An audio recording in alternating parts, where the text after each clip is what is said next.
Bismillahirrahmanirrahim. Assalamualaikum warahmatullahi wabarakatuh. Terima kasih kepada anda masih lagi terus setia bersama kami di Radio Institut Kefahaman Islam Malaysia, IKIM FM, pilihan utama anda. Kita meneruskan lagi pertemuan kita waktu ini seperti biasa dalam rancangan Islam Itu Indah. Dan juga telah pun bersama-sama kita di studio Fadil Ustaz Fahrul Makjur. Kita ucapkan selamat datang dan Assalamualaikum Ustaz. Waalaikumsalam warahmatullahi taala wabarakatuh. Terima kasih Ustaz Irwan. Sama-sama. Sihat Ustaz ya? Alhamdulillah. Alhamdulillah. Itu yang ingin kita sama-sama dengarkan, dan juga pastinya Ustaz sendiri akan terus membawakan dengan topik yang menarik untuk kita bicarakan, dan kita alu-alukan pada anda. Boleh terus ke talian 03-6205-1500 ataupun SMS ke 39111 dan di Facebook IKIM.FM. Sama-sama kita akan dengarkan bicara yang akan dibawakan oleh Ustaz Fahrul pada kali ini, hijrah niat dalam bekerja. Sebagai permulaan, pendahuluan, mungkin Ustaz boleh mulakan dulu Ustaz, silakan. Assalamualaikum warahmatullahi ta'ala wabarakatuh. Alhamdulillah. Alhamdulillahilladzi hadana lihadza wa ma kunna linahtadiya laula an hadanallah. Wassalatu wassalamu ala rasulillah wa ala alihi wa sahbihi wa man walah. Rabbi shrah li sadri wa yassir amri wahlul 'uqdatam min lisani yafqahu qawli. Subhanaka la ilma lana illa ma 'allamtana. Innaka antal alimul hakim, la hawla wa la quwwata illa billahil alil azim. Yang hormati lagi dimuliakan Ustaz Irwan, yang didoakan, yang diraikan para pendengar Radio IKIM. Alhamdulillah, syukur kepada Allah Subhanahu wa taala kerana Allah terus memilih kita untuk mendapat kebaikan. Walaupun kelihatannya pertemuan kita di udara pada ketika ini biasa-biasa saja, ya, tetapi hakikatnya sangat luar biasa. Kerana ini adalah bukti, petunjuk bahawa Allah belum berpaling lagi daripada kita. Walaupun kita ini sering melakukan dosa, sering alpa, sering derhaka kepada Allah, tetapi dengan hadirnya kita di dalam majlis ilmu, sama ada secara resmi atau tidak resmi, itu menunjukkan Allah Subhanahu wa taala masih memilih kita untuk diberi kebaikan. Terbukanya pintu ilmu artinya terbukanya pintu kebaikan. Sebab itu marilah kita bersyukur dengan syukur yang begitu tinggi yang kita lahirkan dalam hati kita, kerana kita berada di dalam majlis ilmu ketika ini, pada detik ini. Pada pagi ini saya ingin berkongsi dengan para pendengar tentang hijrah niat dalam bekerja. Sebelum itu saya ingin mengutarakan ataupun mengenengahkan tiga perkara lah, tiga senario ataupun tiga keadaan. Di sana, di senario yang pertama ataupun keadaan yang pertama ialah di sana ada satu hadis yang panjang yang diriwayatkan oleh Bukhari, dan hadis ini terkenal bagaimana seorang perempuan pelacur, ketika dia nak minum di satu hari yang sangat panas terik, tetapi kelihatan seekor anjing sedang kehausan, maka dia mencedok dengan kasutnya air untuk diberi minum kepada binatang ataupun anjing itu. Maka Allah Subhanahu wa taala mengampunkan dosa-dosanya. Ini seorang penzina, seorang dosa-dosanya. Subhanallah, ini menyebabkan kita berfikir atas kebaikan yang begitu sedikit, berapa teguk air sajalah yang diberi kepada binatang mughallazah, iaitu anjing, tetapi itu menjadi sebab Allah Subhanahu wa taala memberikan keampunannya kepada wanita itu. Bayangkan, itu yang pertama. Itu senario yang pertama. Senario yang kedua, kita lihat bagaimana saban hari kadang-kadang kehendak profession kita melakukan suatu akhlak yang baik, satu amal yang baik. Jadi kita lihat kadang-kadang sebagai, orang kata, sebagai bahan fikir sajalah, kita lihat para mugari ataupun para mugara yang begitu kaya dengan senyuman di atas kapal terbang ketika melayan penumpang-penumpang di atas kapal terbang itu, senyumnya, tutur katanya begitu mesra, lembut dan sebagainya. Tetapi apakah kelembutan senyuman yang kemesraan tu sama-sama dapat dinikmati ketika di bawah kapal terbang, misal kata dalam kehidupan sehariannya? Maaf, kadang-kadang kita boleh senyum di tempat kerja atas tuntutan profession kita, tetapi kadang-kadang kita sukar untuk senyum hatta kepada suami kita ataupun kepada isteri kita, kepada anak-anak kita, apatah lagi dengan orang di sekeliling kita. Jadi senyuman itu daripada mana? Itu satu, itu senario yang kedua. Yang ketiga, kita lihat sebagai satu perbandingan sajalah. Saya ingin para pendengar membayangkan dua keadaan seorang lelaki yang sedang membasuh motosikalnya, dan seorang lelaki yang lain di sebelah rumahnya yang sedang solat duha pada waktu inilah, waktu pukul 9 atau 10 waktu ini kan. Jadi secara tersurat dengan pandangan mata kasar kita lihat orang yang solat duha itu sedang beribadah, begitu akrab dia dengan Allah. Solat duha ni amalan sunat. Amalan sunat ini dikenali dalam Islam taqarrubi, artinya taqarrub ila Allah dengan amalan-amalan sunat kita. Jadi itu pandangan mata kasar kita. Dan di sebelahnya ada seorang lelaki yang sedang membasuh motosikal ya. Kita rasa ini amalan dunia lah, nak cantik motosikal dan sebagainya. Tetapi katalah behind the scene ataupun di sebalik yang tersirat di dalam hati, katalah begitu ya, kita yang sedang solat duha itu dia ingin mempamerkan solat duhanya untuk jadi tatapan orang ya, supaya orang nampak dia alim. Misal katalah ada orang yang lalu lalang nampak dia solat sunat duha, orang kata dia alim, lelaki yang baik, lelaki yang soleh, misalnya kata itu niat dia, maka waktu itu amalan akhirat itu sudah bertukar menjadi amalan dunia dan tidak jadi habaan mansura, jadi hanya debu-debu yang berterbangannya, tidak ada nilai, kerana itu bukan kerana Allah ya. Katalah orang yang mencuci motor tadi, dia cuci motor atas dasar niat dia kata ini nakkan kebersihan, kerana an-nazafah ataupun kebersihan itu daripada iman, maka dia bersihkan motornya supaya mudah dia untuk melakukan amalan-amalan yang baik, bawa ke masjid, bawa ke meniaga ataupun ke dewan kuliah kalau dia seorang siswa kan. Jadi kita nampak tadi ya, amalan yang dunia tadi, cuci motor tadi, sudah jadi amalan akhirat ya. Jadi ketiga-tiga ini menyebabkan kita berfikir. Pertama berfikir tadi ya, seorang yang melakukan sedikit saja kebaikan, iaitu memberi minum beberapa teguk air kepada binatang yang mughallazah, itu menjadi sebab Allah Subhanahu Wa Taala ampunkan dosanya. Sebagai perbandingan, kita jadi cemburu kepada wanita ini ya. Kenapa? Dengan pekerjaan yang kita lakukan sekarang, Ustaz Irwan dengan profession Ustaz Irwan, saya dengan profession saya, para pendengar di luar sana semua macam-macam profession ya. Jadi kita dah bagi kebaikan banyak dah, lebih daripada seteguk air bisa kata. Bayangkan kalau polis trafik sekarang yang sedang bertugas untuk menguruskan lalu lintas yang sedang tergendala sekarang, ataupun orang kata jam lah ya, kata beratus-ratus atau berpuluh-puluh kenderaan tu semua dia dapat pahala ya. Kebaikan tu banyak betul ya. Dan dia buat kebaikan itu, kita buat kebaikan melalui pekerjaan kita tu bukan kepada binatang mughallazah, tetapi kepada manusia yang menjadi khalifah di muka bumi. Manusia yang begitu tinggi darjatnya berbanding makhluk-makhluk yang lain.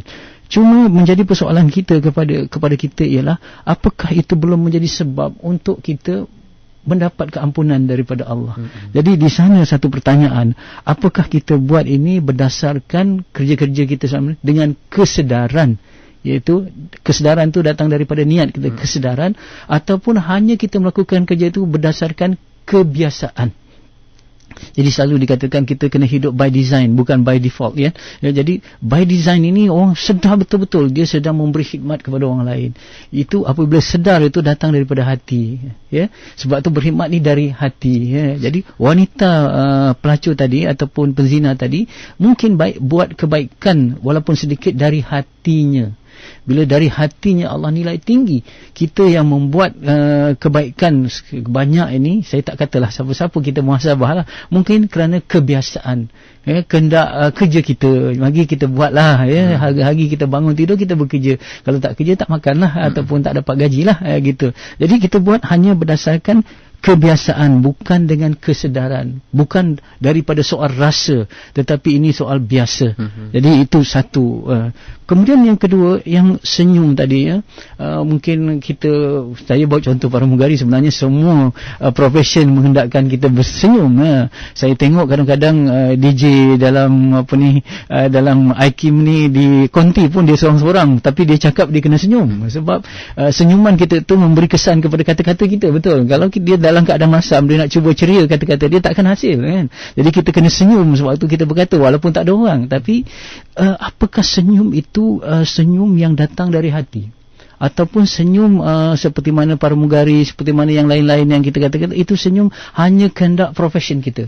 Oleh kerana profession kita memerlukan kita senyum, maka kita pun senyum. Tetapi bila dalam kehidupan yang realiti, bila kita di rumah, misalnya kata kita di jalan raya, kadang-kadang kita dah tak boleh nak senyum lagi. Kerana apa? Kerana itu bukan ada apa-apa untung, ya. Ini menyebabkan kita tengadah sedikit, ya.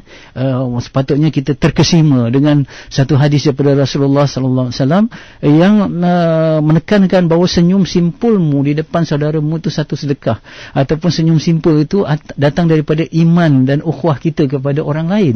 Jadi kalau kita senyum kerana iman, kerana ukhuwah, kerana misalnya kata nak memberi kegembiraan kepada orang lain, nescaya kita akan senyum yang sejati dan hakiki. Tak kira di mana saja, di atas kapal terbang ataupun di bawah kapal terbang, dalam masyarakat, di rumah dan sebagainya, dalam konti ataupun di mana saja, berdepan dengan klien, berdepan dengan keluarga kita, kita akan senyuman. Subhanallah, ini menyebabkan bukan orang lain, macam saya sendiri kadang-kadang termalu dengan diri kita sendiri, ya. Apa yang kita buat ini apakah dari hati, ataupun yang kita buat ini hanya orang kata tuntutan kata luaran. Sebab manusia yang imannya kuat kepada Allah, dia bertindak inside out, daripada dalam keluar.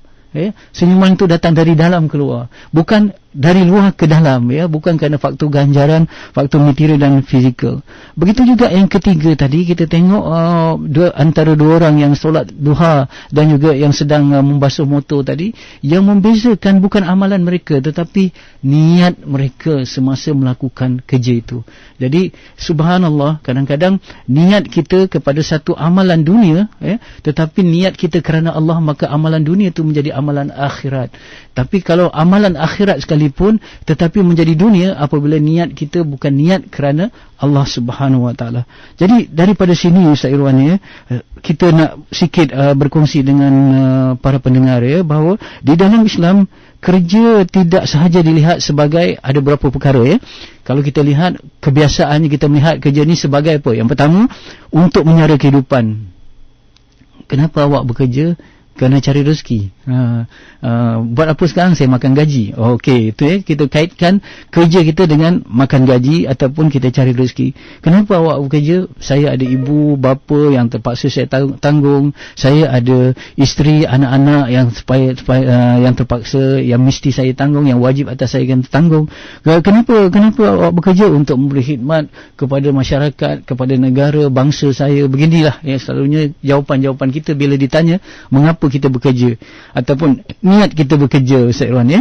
Tetapi subhanallah, sekiranya ini sahajalah niat kita, iaitu untuk cari rezeki untuk keluarga ataupun masyarakat, apa bezanya niat kita dengan orang bukan Islam?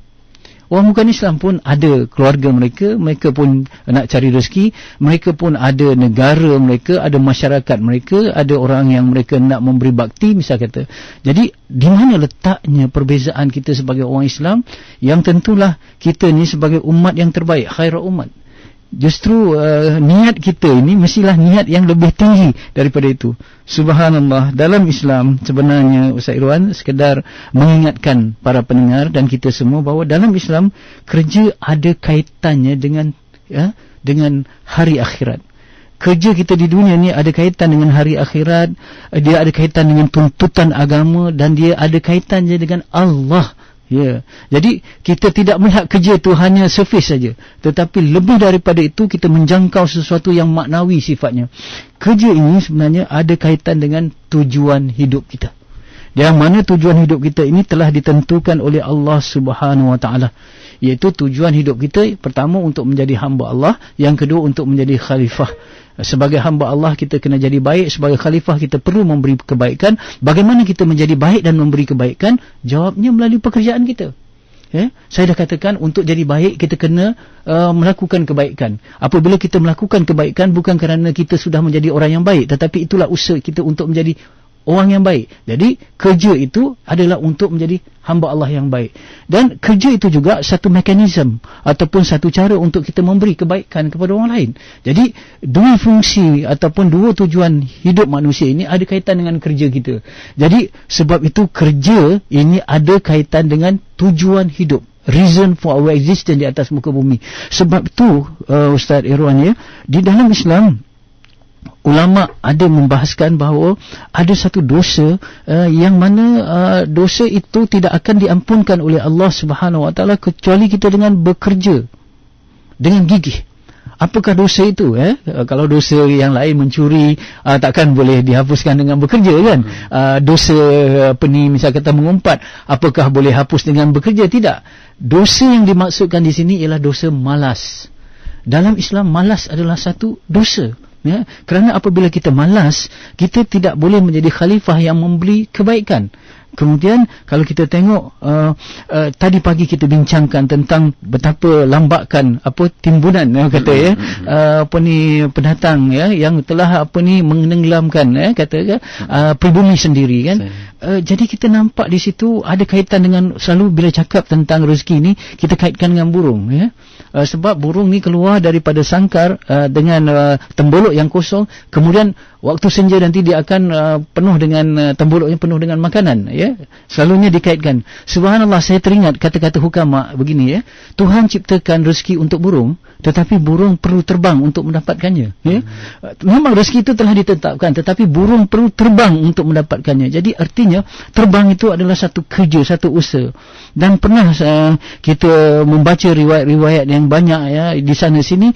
Pernah satu ketika seorang petani bersalam dengan Rasulullah SAW, dan Rasulullah merasakan tangan petani itu begitu kasar. Kerana petani tahulah Ustaz Irwan, ya, membanting tulang, ya, dengan bajak, dengan peralatannya, dengan suasana terik dan sebagainya. Rasulullah kata inilah tangan ahli syurga. Tangan ahli syurga itu kasar kerana mereka bekerja. Dan kita ingat dulu hadis yang kita baca semasa di sekolah rendah dulu, ya. Seorang daripada kamu, kata Rasulullah, begitulah mafhumnya, saya ambil rangkuman saja, saya tidak pakar dalam hal ini, sampai ingatlah, seorang kamu yang mengambil kapak dan tali kemudian pergi ke hutan untuk mencari kayu api, itu lebih baik daripada hidupnya yang meminta-minta.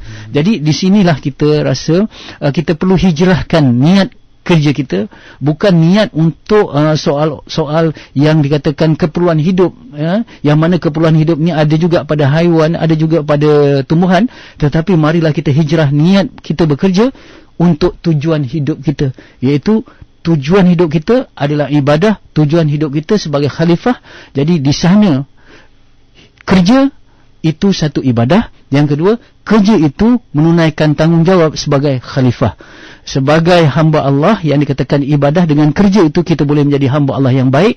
Dan yang kedua, sebagai khalifah, kerja itulah satu mekanisme ataupun satu wadah untuk kita memberi kebaikan kepada orang. Jadi hijrahlah niat kita daripada bekerja hanya tuntutan keperluan hidup kepada tuntutan yang lebih besar, iaitu untuk melaksanakan tujuan hidup yang ada kaitannya dengan akhirat, yang ada kaitan dengan niat kerana Allah, dan di sana ada pahala yang Allah janjikan untuk orang yang bekerja, insya-Allah. Jadi saya rasa itu saja sebagai mukadimah. Mudah-mudahan kita boleh berbincang lagi dengan tajuk ini, insya-Allah. Insya-Allah. Alhamdulillah, terima kasih Ustaz atas penerangan awal yang kita bawakan kepada anda. Dan Islam itu indah pastinya akan diteruskan selepas ini. Untuk beri ruang pada anda yang ingin bertanyakan persoalan, terus saja ke talian 03-6205-1500 ataupun SMS-kan ke 39111, dan juga boleh tinggalkan soalan anda di Facebook IKIM.FM dengan tajuk yang kita bawakan pada kali ini, Hijrah Niat dalam Bekerja untuk Islam itu Indah. Kita berehat seketika, kembali lagi selepas ini. Well, Islam itu Indah kita bawakan pada kali ini. Seperti biasa bersama Al-Fadhil Ustaz Baharul Mak Joy, kita bicarakan pada kali ini dengan topik hijrah niat dalam bekerja. Kita lalukan pada anda di talian 03-6205-1500, 03-6205-1500, ataupun juga SMS ke 39111, dan di Facebook IKIM.FM. Dan sebelum kita menerima pemanggil di talian waktu ini, Ustaz, mungkin kita boleh mulakan dahulu daripada rakan kita di Facebook pada ketika ini, yang mana telah pun ditanyakan oleh Rufaidah Aima Mutiah. Katanya, Ustaz, bagaimana dengan hasil gaji yang agak lumayan tapi bidang tugasnya tak banyak? Jadi masa free itu diisi dengan membaca buku ataupun mendengar kuliah. Adakah hasil kita jadi subah, dan perlukah kita berhijrah pada kerja yang sepadan dengan gaji kita, Ustaz? Baik, terima kasih. Satu soalan yang baik, Rufaidah mengingatkan kita tokoh jururawat dalam Islam, bernama Rufaidah. Jadi sebenarnya gaji kita besar, tetapi kerja kita sedikit. Kemudian banyak masa yang terluang, banyak tenaga yang terluang. Apakah masa yang kita gunakan itu untuk dengar kuliah ke, atau kita membaca dan sebagainya? Itu menjadi satu yang syubhat apabila kita dapat gaji nanti. Di sini perkara ini boleh dilihat dengan lebih multidimensi. Satunya, kadang-kadang orang bekerja, dia bekerja tu, maksud bekerja dulu saya beritahu maksud bekerja dalam Islam ni bukan hanya bekerja dengan swasta ataupun dengan kerajaan berniaga, tetapi maksud saya kerja buat kita seluruhnya. Jadi kaum ibu di rumah tu bekerja juga, kerana dia memasak, membasuh dan sebagainya. Tapi selalu kita yang kata, mindset kita apabila kata bekerja tu, bekerja yang ada gaji. Tapi sebenarnya kaum ibu ke siapa saja di dalam dunia ni mesti bekerja. Maksudnya dia menjalankan peranan ataupun tanggungjawab. Ini yang dikatakan skop perbincangan kita tentang kerja tu lebih luas. Baik, merujuk kepada soalan Rufaidah tadi tentang kerjanya sedikit, tetapi ini kadang-kadang kita kena ingat kadang-kadang kita tidak bekerja dengan dengan tenaga, tetapi kita mengerjakan dengan fikiran. Fikiran ni dia ada nilai dia, kan? Kadang-kadang kita berfikir sedikit saja. Kita tengok, saya teringat satu cerita satu cerita yang kata seorang tu dia rosak kereta dia. Jadi dia pun berjumpa foreman tu tengok kereta dia rosak, kemudian dia ambil satu skru dan sebagainya, satu pemutar skru, ketuk-ketuk kejap, tak, dia kata. Kemudian dia kata upahnya RM100. Jadi orang ni kata begitu mudah saja, dia kata ketuk sikit-sikit dan RM100. Apa jawab foreman tu? Memang ketuk sikit, tapi di mana nak ketuk dan berapa kuat ketuk tu, itu satu kepakaran, satu kemahiran yang diperoleh bertahun-tahun. Jadi mungkin Rufaidah, ada orang yang begitu dia mungkin hanya memberi idea saja. Orang kata idea saja, orang lain membanting tulang begini ni susah, nampak berjam-jam berpeluh, orang kata kan, tetapi dia hanya bagi idea. Tetapi kena tahu idea tu hasil daripada dia mentelaah sekian lama, dia telah dengan pengalaman dia bertahun-tahun, betul Jadi mungkin atas dasar itu kita nampak macam tak setimpal, sebenarnya setimpal, tu satu. Yang kedua, kadang-kadang orang tu duduk di satu situ dengan satu reputasi Ustaz Irwan mungkin kalau orang tu misal kata buat restoran, katakan dia buat restoran, dia tak ada reputation lagi, dia tidak ada, orang kata carried weight lagi, nama tak ada lagi kan. Tetapi katalah dia chef yang terkenal, tiba-tiba dia sudi memberi, orang kata penaja ke, ataupun dia beri nama restoran tu mengikut nama dia, maksudnya digunakan reputasi dia dan sebagainya. Jadi reputation ini juga boleh dinilai sebagai satu pulangan, kan, sebab nanti dapat banyak kan, dibanding dengan ialah reputasi dalam Islam mesti disusuli dengan kualiti lah, kan? Kita tak boleh menipu hanya kerana reputasi kita pun buat, orang kata selambu ataupun secara cincai, minta maaf saya gunakan bahasa itu kan, kita tak boleh gitu. Tetapi dengan reputasi kita, dengan nama kita ada satu, orang kata satu yang baik untuk mendatangkan income, tarikan daripada pelanggan. Itu juga dinilai Ustaz Irwan Okey, katalah kita tadi, Rufaidah kata tadi, kita memang bekerja, kerja kita itu memang sedikit, kemudian kita dibayar gaji atas kelulusan kita, whatever yang kita tetapi ada masa dia. Okey, masa dia ni ialah berkaitan dengan kerja dia. Katalah contoh, saya tak tahu apa sebenarnya kerja Rufaidah ataupun kerja yang dimaksudkan oleh Rufaidah. Katalah seorang penulis, saya kata, ataupun sebagai seorang ketua editor ataupun ketua pengarang ataupun yang seumpama dengannya dia buat kerja sikit, tetapi kemudian dia membaca tu dikira satu aset untuk dia mengeluarkan lagi idea-idea yang banyak. Jadi membaca tu tidak boleh dipisahkan daripada kerja dia. Jadi apa ni, datang pejabat membaca, orang lain semua sibuk menulis, dia membaca, kemudian dia berfikir, dia merancang, macam tak buat kerja. Tetapi sebenarnya waktu itu dia sedang membina minda dia sedang membina pemikiran, menajamkan pemikiran dia, yang mana mungkin daripada situ idea dia semakin berkembang dan dia boleh memimpin dengan lebih baik. Contoh, ya. Sebab tu kadang-kadang ada setengah orang kata, apa kerja ni? Meeting, makan. Lepas tu kemudian jalan-jalan macam tu. Ada setengah minta maaf lah, saya tak terlibat. Saya hanya terdengar pergi main golf lah gitu. Dia tak tahu bahawa mungkin meeting tu ataupun makan-makan tadi tu, dinner ke, bukan dinner lah, selalunya lunch lah, ataupun breakfast ke, ataupun main golf tu, itu juga satu tugas sebenarnya. Dia sedang mencari pelanggan, dia sedang membuat apa kata connection, ataupun sedang membuat network. Jadi kerja ni satu yang sangat subjektif, ya. Sebab tu saya kata perlukan kejujuran dan ketulusan untuk membuktikan kita sedang bekerja. Yang pentingnya kita bekerja untuk Allah, ya. Itu khidmat kepada manusia, insya-Allah. Baik Ustaz, kita nak dapatkan satu lagi soalan menerusi Facebook seterusnya daripada Raihana Osman. Katanya, Ustaz, saya ingin bertanya, bolehkah kita mengajar manusia dengan meminta bayaran dalam jumlah tertentu? Adakah terdapat syarat yang membolehkannya? Bagaimana tu, Ustaz? Okey. Ini satu soalan yang begitu popular lah, ya, yang sudah dibahaskan daripada pelbagai sudut. Mengajar, ya, mengajar itu sama ada dua bentuk, ya. Mengajar ilmu akademik ataupun mengajar ilmu agama, ya. Saya pula ada mendengar berbagai pandangan, subhanallah, dalam ini. Ada pandangan yang begitu syadid, keras, ya, dan tegas.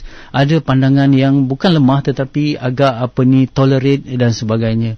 Jadi di sana apabila ada khilaf ataupun perbezaan dalam pandangan, kita perlu hadapi dengan tasamuh, dengan lapang dada. Okey.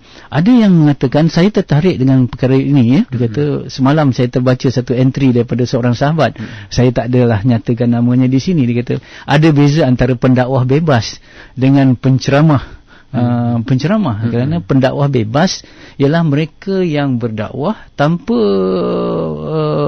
tanpa mengharapkan bayaran ataupun tanpa dibayar, bahkan mereka yang mengeluarkan duit. Ini pendakwah bebas, yang mereka berjumpa orang gitu.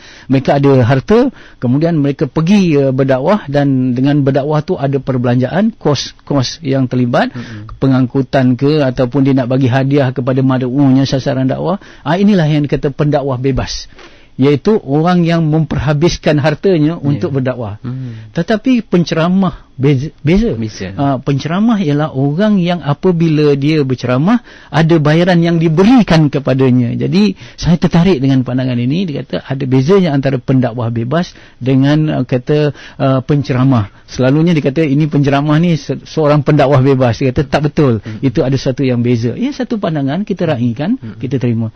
Ada juga orang mengatakan bahawa dia kata boleh kita terima walaupun mengajar agama untuk penceramah dia segala-galanya, boleh kita terima bayaran, kerana ini adalah suatu yang sesuai dengan fitrah, kerana apa saja yang dibuat ada kos. Ya, kan, penceramah tu misal kata itulah caranya untuk sumber dia, untuk misal kata minta maaf, ya, untuk dia menampung keperluan hidup dia tadi, ya, untuk keperluan hidup dia tak ada sumber lain. Maka ketika itu kalau dia tidak ambil, misal kata dia tidak ambil wang daripada ceramah dia ataupun daripada kuliah dia, misal kata dia terpaksa buat kerja lain. Sayanglah, sebab dia ada bakat untuk menyampaikan, ya. Jadi di sana ada hubungan yang sinergi, ya. Sinergi artinya a win-win situation. Keadaan yang menang-menang, umat dapat ilmu dia dapat wang daripada umat. Yang syaratnya jangan berlebihan. Jangan terlalu misal kata hingga kita menyamakan kita dengan penyanyi. Itu bagi saya itu tidak elok dikatakan begitu, kan. Tetapi kalau ada orang berpandangan yang berbeza, saya raikan juga, kan. Jadi itu mungkin itu satu yang itu misal kata kita boleh ambil. Ada orang berhujah lagi sekarang ni, bagaimana pula yang saya baca, ada bagaimana orang yang misal kata dia kalau kita penceramah yang di luar masyarakat ni, yang mengajar di masjid-masjid ni, sepatutnya tak ambil wang. Bagaimana pula pensyarah-pensyarah universiti? di IPT yang mengajar mata pelajaran agama, ilmu wahyu misal kata, di UIA, misal kata di IPT yang lain mereka mengajar ilmu wahyu tetapi mereka mendapat gaji. Jadi di sana ada satu dikotomi ataupun satu perbincangan antara ulama sampul dengan ulama bank in. Okay. Ahli ilmu yang bank in maksudnya yang dapat gaji, ini bank in. Ini ulama sampul yang dia bekerja, orang bagi sampul. Jadi di sana ada perbincangan yang begitu luas. Subhanallah, pokok pangkalnya beginilah Ustaz Irwan ya. Apa sahaja utamakanlah tujuan berbanding dengan keperluan. Jangan sampai keperluan itu mengatasi tujuan. Maksudnya begini ya. Kita menuntut daripada masyarakat berlipat ganda. Berlipat ganda ya. Jadi bila berlipat ganda, bisa kata ilmu yang kita bagi kadang-kadang hanya sedikit saja dan kita anggap itu satu modal untuk kita mendapat keuntungan yang lebih. Kadang-kadang kita bagi sikit, itu tak boleh. Itu kita rasa kita kena elakkan. Ketulusan kita untuk mengikut jejak Rasulullah dan para sahabat yang berdakwah habis-habisan ya. Mereka kaya jadi miskin jadi papa kerana berdakwah. Kenapa kita tidak bisa kata ada tolerate di situ? Kita ambil keperluan sekadarnya ataupun cukup untuk kita hidup dengan keadaan ada kemudahan, ada kenderaan, ada rumah yang baik supaya kita boleh memberi pada masyarakat yang baik. Dan sebelum saya berpindah kepada subjek yang lain, ini juga menunjukkan kita perlu memperkasakan institusi wakaf ya, yang mana dulu ulama-ulama dulu Ustaz Irwan mereka boleh berdakwah secara full time, mereka boleh mendidik masyarakat secara full time tanpa mengharap balasan kerana institusi wakaf telah take care keadaan mereka. Kita tengok dalam Kembara Ibnu Battutah ya, kita tengok, saya baca Kembara Ibnu Battutah, dia pergi ke Turki, dia pergi ke mana-mana saja negara Islam, subhanallah, tidak payah sebab musafir khana masa tu ada ya. Pembesar-pembesar waktu itu subhanallah sentiasa membantu musafir-musafir ini. Dulu ya, Ibnu Battutah dia boleh pergi mana. Seperti mana kata Luqmanul Hakim, dirikan rumahmu di setiap negara. Artinya bila kita ada kawan dan sahabat mukmin di seluruh negara, artinya kita ada rumah di mana-mana saja. Itu yang berlaku pada Ibnu Battutah. Cuba sekarang seorang kembara Islam buat perkara yang sama macam Ibnu Battutah buat. Saya rasa tak boleh. Sebab institusi wakaf belum kuat lagi. Baik, kita menangkan, kita lihat ada 3 atau 4 pemanggil setakat ni. Mungkin kita boleh cuba raikan Ustaz dalam masa yang ada. InsyaAllah, minta maaf Baik, kita dapatkan dulu pemanggil pertama kita, Encik Aziz dari Kajang. Silakan. Ustaz, kalau kita bekerja, macam orang tadi kata, kalau kerja dia tak banyak tapi adakah hasil tu syubhah. Tapi macam mana orang bekerja dalam keadaan yang terpaksa? Contoh bagi orang yang 7-Eleven yang memakai tudung tapi menjual arak. Adakah patut kita suruh dia berhenti kerja ataupun arak dikeluarkan? Apa pandangan Ustaz? Terima kasih. Ya, saya rasa ini satu soalan yang baik ya. Dan dalam keadaan Islam tidak kuat lagi ya, Islam belum lagi memayungi keadaan kita. Islam ni sifat dia selamat dan menyelamatkan. Sekarang kita peringkat nak selamat pun belum lagi ya, apatah lagi kita nak menyelamatkan ya. Jadi dalam keadaan begini Encik Aziz ya, bagi wanita yang yang bertudung, bukan saja wanita, lelaki juga yang ada di 7-Eleven, seharusnya sewajarnya ya dia memilih kerja yang lebih baik untuk tidak terlibat dengan arak. Ya, arak itu bukan saja yang meminumnya, tetapi yang membawanya, yang terlibat dalam urusan jual beli, semuanya terlibat dalam itu, tak boleh haram. Jadi macam mana kita nak lepas daripada keadaan ini ya? Ini berbagai pandangan Ustaz Irwan ya.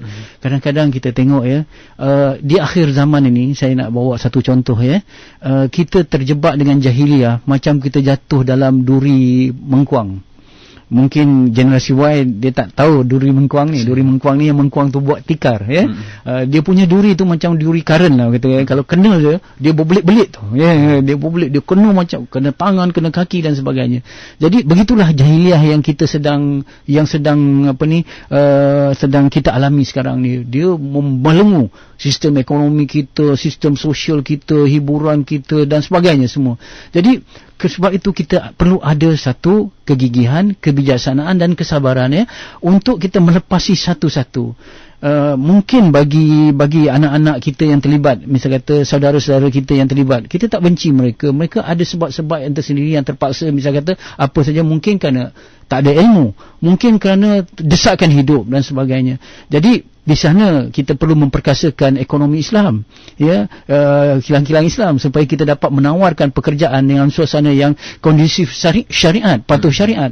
Kita kadang-kadang kita hanya pandai mengecam, tetapi jalan keluar kita tidak lakukan. Itu satu tuntutan kepada korporat-korporat Islam.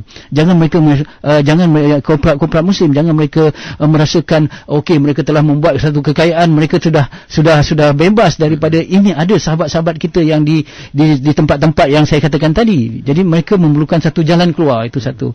Yang kedua, di sini ketabahan, keimanan adik-adik kita, anak-anak kita tu tercabar.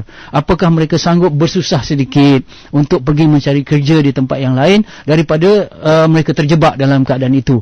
Subhanallah, orang yang berhijrah, ya, insya-Allah Allah akan bantu. Allah Subhanahu Wa Taala tidak akan mengecewakan orang yang benar-benar inginkannya. Jadi di sana mungkin satu pintu haram tertutup, pintu halal yang banyak akan terbuka. Syaratnya kita bersungguh-sungguh, insya-Allah Allah tidak akan kecewakan kita. Sebab tu seruan pada dua pihak. Satu, anak-anak kita atau adik-adik kita yang masih terjebak, supaya mereka ada kekuatan, ketabahan untuk hijrah. Yang kedua, daripada orang-orang yang mampu, korporat-korporat ini, orang-orang kaya Islam ni, mengapa kita berhabis duit kadang-kadang kepada soal-soal yang lain, sedangkan ada perkara-perkara lain yang menuntut kita, yang lebih mendesak, misal kata untuk menyelamatkan. Kalau Saidina Abu Bakar boleh menyelamatkan Saidina Bilal, dengan hartanya, membebaskan dia daripada penghambaan untuk dia beriman kepada Allah, mengapa tidak ada korporat sekarang yang fikirkan banyak lagi Saidina Bilal yang quote-unquote di merata-merata tempat yang perlu diselamatkan. Dan di mana korporat-korporat seperti mana Saidina Abu Bakar sekarang, yang mana mereka bertanggungjawab terhadap menyelamatkan iman sahabat-sahabat kita yang lain. InsyaAllah. Baik, kita terus saja untuk ke pemanggil yang seterusnya. Pemanggil kedua kita, Haji Alias di talian dari Shah Alam. Silakan. Okay, Assalamualaikum warahmatullahi wabarakatuh. Saya Haji Alias dari Shah Alam, Ustaz, ya. Yeah. Ini satu pertanyaan, Ustaz, ya. Seseorang itu bekerja di suatu jabatan penyiaran lah, swasta. Jadi penyiaran swasta ni, dia dalam rancangan-rancangan program dia bercampur aduk, ada rancangan agama, ada rancangan yang berbentuk maksiat. Jadi semuanya dirangkumkan, Ustaz, ya. Yeah. Jadi dalam perkara ni saya melihat adakah kita mencari rezeki di tempat yang saya rasa agak-agak mengelirukan.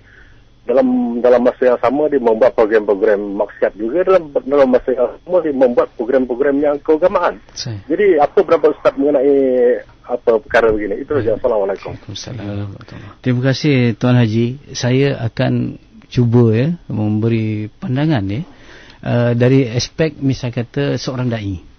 Dia ada bezanya pandangan seorang dai yang membaiki diri dan sedang nak cuba baiki orang lain dengan pandangan seorang tukang hukum. Dia beza. Kalau orang tanya, kalau kita minum arak 100 botol, kemudian didakwa-dakwahkan, jadi kita minum arak 99 botol, apa hukumnya? Kalau ditanya tukang hukum, tetap berdosa. Walaupun 99 botol, 98 setitik pun dosa juga. Itu jawapan tukang hukum. Tetapi kalau seorang da'i, mungkin dia melihat daripada sudut yang berbeza. Tetapi bukan bertentangan dengan mufti tadi, dengan tukang hukum tadi. Mungkin seorang da'i mengatakan, kita dah cuba dakwah dia, jadi ada perkembangan yang baik. Daripada 100 dah jadi 99, kita dakwah lagi mungkin 98, 97 dan sebagainya. Jadi dua sudut yang berbeza tetapi tidak bertentangan, ya. Jadi saya atas kapasiti mungkin pendakwah lah, ya. Kalau mudah-mudahan, ya, saya pun sedang membaiki diri. Kalau orang yang sedang bekerja di situ, dia ada dua keadaan, ya. Kalau dia ada keupayaan untuk mencari kerja yang ada kekuatan ataupun ada status yang sama di tempat lain, sekarang ni bidang penyiaran misal kata, ataupun sama ada yang melibatkan radio ataupun televisyen, sudah ada alternatif, ya. Sudah ada yang 100% Islam, sudah ada, ya. Alhamdulillah, kita syukur, ya. Adanya TV Hijrah, IKIM dan sebagainya. Ini adalah yang orang kata boleh katakan 100% halal, ya, insya-Allah. Tetapi bagaimana keadaan mereka yang bercampur-campur? Itu yang saya kata saya tidak mahu melihat di sudut hukum. Kalau di sini, di sudut begini, ya, Ustaz Irwan, ya, kita lebih baik kita menjadi orang yang baik dalam sistem yang tidak baik daripada kita menjadi orang yang tidak baik dalam sistem yang baik. Contoh begini, ya. Katalah organisasi kita tu tadi bercampur-campur, tetapi kita tahu apa yang kita buat dekat situ. Kita ada vision, kita ada mission yang kita jadi, misal kata, jadi ikan yang tidak akan dimasinkan oleh air laut situ. Kita duduk di situ, kita ada mission. Sebab kalau kita keluar, mungkin keadaan lebih teruk lagi, ya? Diganti dengan orang yang lebih, langsung tak ada rasa bersalah, langsung tak ada vision dan mission. Jadi kita duduk di situ. Itu satu, supaya kita tadi supaya tidak mengeruhkan lagi keadaan. Yang kedua, ni yang penting, ya. Kita nak mencari kepakaran, kita nak mencari ilmu, kita nak dapatkan skill, supaya nantinya apabila kita berkemampuan, kita akan pergi ke satu tempat, misal kata di tempat yang lebih Islamik. Waktu itu tempat tu Islamik, tapi mungkin kurang di segi ilmu dan kepakarannya. Maka kita ambil yang kepakaran daripada sistem yang tak elok tadi, untuk kita bawa kepada ke dalam organisasi yang sudah elok, tetapi mungkin kepakaran belum tinggi. Di sini mengingatkan saya kepada kata Sayyidina Ali, kebenaran yang tidak tersusun akan dikalahkan oleh kebatilan yang tersusun. Jadi kita ambil penyusunan dalam kebatilan tadi, kita duduk dalam suasana kebatilan tu dengan niat untuk kita hijrah nanti, untuk bawa kepakaran tu ke sana. Tu, ya. Sebab kadang-kadang hambatannya begini, Ustaz Irwan, ya. Kadang-kadang sistem kita sudah baik, memang patuh syariat, tetapi tidak profesional. Belum ada ilmu kemahiran yang tinggi, berbanding satu tempat yang tidak patuh syariat, tetapi tahap profesionalisme mereka lebih tinggi. Jadi sudi apalah kiranya orang yang berada itu bersabar duduk di situ dengan vision dan mission, dia nak ambil kepakaran-kepakaran itu, nanti dia lalu hijrah ini. Dan ini bukan sesuatu yang mustahil, memang sudah berlaku, dan saya terlibat sendiri dengan orang-orang yang melakukannya, ya. Sebab itu ramai orang-orang yang duduk dalam sistem konvensional, perbankan konvensional, yang mereka tu hijrah ke perbankan yang lebih yang Islamik dengan membawa kepakaran mereka sendiri. Ini bukan satu yang mustahil, ya. Kita lihat di sini dua, yang keduanya, ya. Baik, seterusnya kalau kita tengok Tuan Haji Alias, ya, kalau keadaan yang bercampur-campur itu menyebabkan kadang-kadang kita pun jadi luntur. Kita pun boleh hanyut sekali lah, ya. Kita nak menyelamatkan orang lemas ni, kita pandai berenang, kita ada kekuatan. Tapi kalau kita tengok kita tak pandai berenang, tapi duduk tepi tu nak cuba-cuba nak selamat, lepas tu kita pun hanyut sekali. Lebih baik kita berhenti serta-merta, ya. Kita takut nanti apa yang ada di dalam jiwa kita ni terus luntur dan lebur, akhirnya kita menjadi pendukung kepada yang buruk-buruk itu, ya, insya-Allah. Jadi saya hanya menekankan begini saja, Ustaz Irwan, ya. Kalau kita nak hijrah hati kita dalam bekerja, kita nak hijrah iman kita dalam bekerja, insya-Allah Allah akan bantu. Allah akan bantu. Sebab itu Rasulullah SAW mengakui ada sahabat-sahabat yang masih lagi di Mekah, tetapi hati mereka sudah hijrah. Inilah yang tadi Tuan Haji, ya, yang kata tadi, mungkin orang tu masih ada lagi dalam organisasi-organisasi yang dikatakan tadi, tetapi hati mereka sudah hijrah sebenarnya. Itu lebih baik daripada orang yang sedia ada dalam sistem yang Islamik. Penyiaran memang Islamik, tetapi mereka khianat, ya, mereka jadi orang yang tak baik dalam sistem yang baik. Saya rasa itu suatu yang pengkhianatan, ya, daripada orang yang berada di sistem yang tak baik tetapi mereka menjadi individu yang baik. Jadi ini sebagai satu comparison lah, perbandingan. Jadi saya minta maaf, saya tidak jawab halal haram, kerana saya kata tadi saya membuka pemikiran kita, minda kita melihat daripada dimensi-dimensi dari segi bagaimana kita nak jadi, orang kata, nak menyelamatkan keadaan dalam jahiliah yang begitu mencengkam sekarang ni. Perlu ada kebijaksanaan. Kita tidak boleh secara sembrono, tidak boleh secara gopoh, kita mesti gradually ataupun tadarrush, dan perlukan kebijaksanaan yang mana orang kata membina itu mengambil masa, meruntuh hanya sekelip mata, ya. Itu kan Pak. Ustaz, mungkin juga dalam masa yang ada ni kita tidak berkesempatan untuk menerima pemanggil seterusnya, dan mungkin ada yang terbaik yang boleh kita simpulkan, Ustaz, di hujung pertemuan kita dengan tajuk yang kita bicarakan, hijrah niat dalam bekerja, Ustaz. Silakan. Alhamdulillah, mudah-mudahan selepas ini apabila kita mula melangkah kaki ke tempat-tempat kerja kita, ya, kita membawa niat yang mana kerja itu adalah satu ibadah yang dinilai oleh Allah, dan kerja itu adalah satu tugas kita sebagai khalifah, kerana kita nak membawa kebaikan, nak memberi kebaikan kepada orang lain. Allah cinta kepada orang yang mencintai hamba-Nya. Dan mudah-mudahan apabila kita bekerja sekarang, kita bawa satu, orang kata, satu yang baru, yang akan menyebabkan kita tidak hanya melihat kerja itu sebagai makan gaji, hanya faktor kebiasaan, tetapi jadikan kerja kita sebagai sesuatu yang luar biasa, kerana di sanalah kita mendapat keridaan Allah dengan memberi khidmat kepada manusia.